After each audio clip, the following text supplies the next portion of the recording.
Шинэ хоршоо хөдөлгөөний салбар дундын уялдааг хангах үндэсний хороо.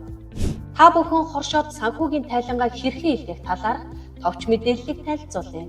Хоршоод нь жил бүрийн 7 сарын 20-ны өдрийн дотор хагас жилийн санхүүгийн тайлангаа илгээх үүрэгтэй бол жилийн санхүүгийн тайлангаа дараа оны 2 дугаар сарын 10-ны дотор цахимаар илгээх ёстой. Та тайлан илгээхдээ e-balance цэг.gov.cg-ийн сайтын баруун дэд болонд байх нэвтрэх товчийг дарж орно.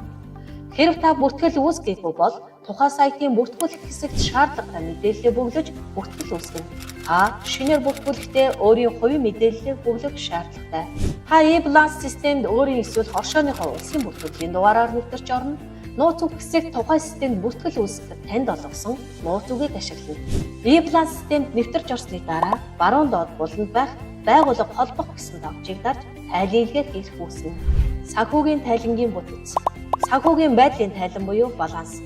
Орлогын дэлгэрэнгүй тайлан, өмчийн өөрчлөлтийн тайлан, мөнгөн гүйлгээний тайлан, санхүүгийн тайлангийн тодорхойлолт. Хоршооны бүх гишүүд сангийн сайдын А155 тушаалын хоршоонд бүртгэгдэх журам зааврыг уншиж танилцаж дэлгэрэнгүй мэдээллийг авахыг зөвлөж байна. Хоршоод нь санхүүгийн тайлангаа цаг хугацаанд нь үнэн зөв тайланснаар орлого зарлагаа хянах боломжтой болж санхүүгийн төлөвлөлт хариуцлага сайжрах давуу талтай. Шинэ хоршоо хөдөлгөөний салбар дундын уялдааг хангах үндэсний хороо.